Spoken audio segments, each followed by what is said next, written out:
You've cleaned your space, folded the laundry, organized your closet, closed the extra tabs, deleted the emails that had been sitting in your inbox for months. On the surface, everything looks fine, tidy, handled, complete. But inside, it still feels like something's buzzing, like you're carrying weight you can't quite put down. You sit in the quiet, and it's not peaceful. It's loud in a way you can't explain, like there's a storm just beneath the stillness.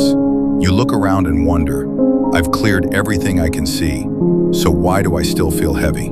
Because not all clutter is visible. Some of it doesn't live in your drawers or your schedule. It lives in your nervous system, your breath, your mind that won't slow down, your heart that never fully rests. It's the kind of clutter that lingers behind your eyes, the kind you carry silently but feel constantly. You don't see it when you walk into the room, but you feel it when you wake up tired, when you can't focus, when rest doesn't restore you. That's the invisible clutter. And it's not just about being busy.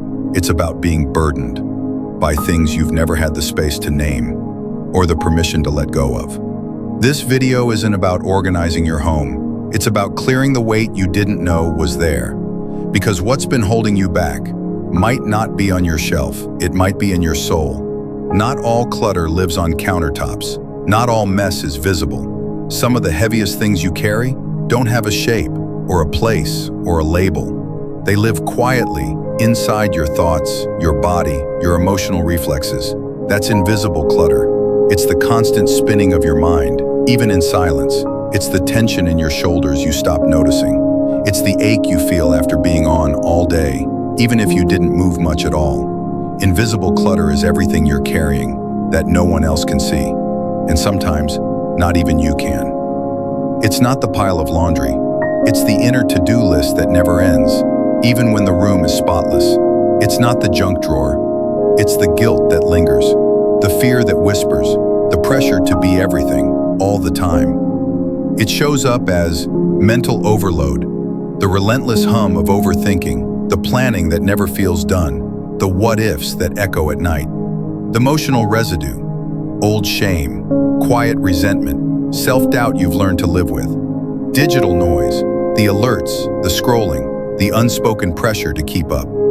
Outdated roles, the parts you play out of duty, not truth. Invisible expectations, the pressure to be okay, to stay productive, to not disappoint. Invisible clutter isn't messy, it's sneaky. It hides beneath high functioning. It wears the mask of I'm fine, but you can feel it in your breath that won't deepen, in the way your shoulders never quite drop, in your difficulty receiving rest without earning it. It fills the space between your thoughts, takes up room in your capacity to connect, and slowly chips away at your sense of calm. And the hardest part? We're often taught to ignore it, to keep going, to push through. But what we ignore accumulates. What we suppress stores itself. So if you've done everything right and still feel off, maybe it's not what's around you, maybe it's what's inside. The thing about invisible clutter is that it's not loud. It doesn't scream for your attention the way a messy room does. It doesn't pile up in front of you. It piles up within you. And because you can't see it, you learn to live around it. You adapt. You adjust. You carry it without realizing how much it's weighing you down. That's why you feel exhausted on days you didn't physically do much. Why even after a weekend off, you wake up already tired. Why a quiet room can still feel crowded. Invisible clutter hides inside the space between your responsibilities. It's in the guilt that creeps in when you rest, the pressure humming beneath every decision, the anxiety you call normal. We live in a culture that rewards busyness and punishes stillness with shame. So we don't even notice the mental tabs we've left open. We just keep adding more, until presence feels impossible, and peace feels like something reserved for other people. That's what makes it so heavy. Because clutter isn't just stuff. It's anything that takes up your space, your time, your thoughts, your energy, without offering anything meaningful in return.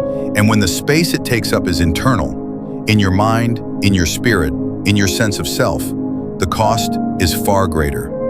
It doesn't just crowd your day, it crowds your clarity, your capacity for joy, your ability to hear your own needs. Invisible clutter builds a life that looks full, but feels hollow. It leaves you checking boxes without knowing why, smiling while quietly unraveling, performing peace while forgetting how it actually feels. And the hardest part? You may have no idea it's even there, because no one taught you to look inward when the overwhelm persists. No one told you that the weight you feel isn't a flaw, it's a signal. And that signal is this: you weren't meant to carry all of this. So how do you know if invisible clutter is living in you? You won't always find it in the obvious places, but you'll feel it in the quiet moments, in the moments that are supposed to bring relief, but don't. You might be carrying invisible clutter if you wake up tired, not because you didn't sleep, but because your mind never truly rested. There's a tension beneath the surface, as if you're bracing for something, even when nothing's wrong. Your space is clean, but your chest feels tight. You've crossed everything off your to-do list, but still feel like you haven't done enough. That's not laziness. That's not lack of discipline. That's weight you've learned to carry so well you've stopped questioning it. You find it hard to sit still, without reaching for something to distract you. You scroll to escape the silence. You answer emails at midnight because stillness feels unproductive. You keep replaying old conversations, wondering if you said too much or not enough. You second-guess your decisions long after they're made. You apologize for taking up space, even when no one asked you to shrink. You say yes when you want to say no, not because you want to help, but because disappointing someone feels scarier than abandoning yourself. You live your life on autopilot, doing what you're supposed to, fulfilling roles you never pause to choose. And yet, a part of you whispers, there has to be more than this. These aren't failures, these are signals. They're your inner world waving a quiet flag, saying there's too much in here, too many thoughts, too many expectations, too many pieces of yourself, split between people, tasks, and pressures that don't align. The good news? You don't have to clean it all out today. You don't even have to understand it fully. You just have to notice it, because awareness is the beginning of clarity. And clarity is what creates the space to finally exhale. Letting go doesn't have to be dramatic. It doesn't have to look like burning bridges or walking away from your life. Most of the time, it looks quieter than that. It looks like a soft pause, a deep breath, a whispered, maybe I don't need this anymore. Letting go of invisible clutter is not a one-time decision. It's a return, again and again, to what feels true, to what feels light, to you. So where do you begin? Start small. Start gently. Inbazir.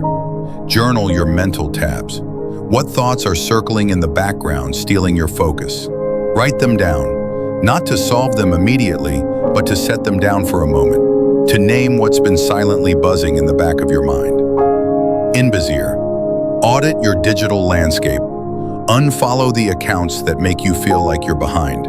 Silence the notifications that interrupt your peace. Close the tabs that reflect someone else's urgency, not your own values. Inbazir. Name the emotional weight, guilt you've outgrown, shame that never belonged to you, anger that helped you survive but now keeps you stuck. You don't have to release it all today. You just have to stop pretending it's not there. Inbazir. Say no, without apology, because peace is not what happens when everything's done. It's what happens when you honor your limits. Inbazir. Ask yourself, what am I still holding that I was never meant to carry this long? Letting go isn't about doing less. It's about making space for you to come back into view. Decluttering your home might bring order, but decluttering your inner world, that's what brings freedom. Because peace doesn't come from having less to do, it comes from having less to carry. This isn't about doing nothing, it's about doing what matters. With a heart that feels whole, not hidden under the weight of everything you've outgrown. You are allowed to release the identities you've outlived. The stories you've retold so many times, they no longer sound like truth. The silent expectations you inherited but never chose. You are allowed to set down the invisible things, the guilt, the tension, the need to prove. You don't need to earn stillness. You don't need to justify letting go. The invisible clutter isn't your fault. It's what happens when life moves fast, when survival becomes routine, when no one teaches you how to pause and ask, does this still feel like mine? But you're learning now, you're noticing. And that noticing, that moment of awareness, is the beginning of everything. You don't have to carry it all. You never did. You just believed you had to. So now, you begin again, gently, deliberately, with grace. Let go. Not because you have to, but because you can. Let go of what once protected you, but now limits you. Let go of what made you feel worthy, but no longer makes you feel well. You don't need more. You need space for joy, for rest, for meaning, for the version of you that no longer runs on survival. Because what's been holding you back was never just your schedule or your stuff. It was the unspoken, the unseen, the unhealed. And now, you are making room for your breath to deepen, for your truth to rise, for your life to feel like yours again.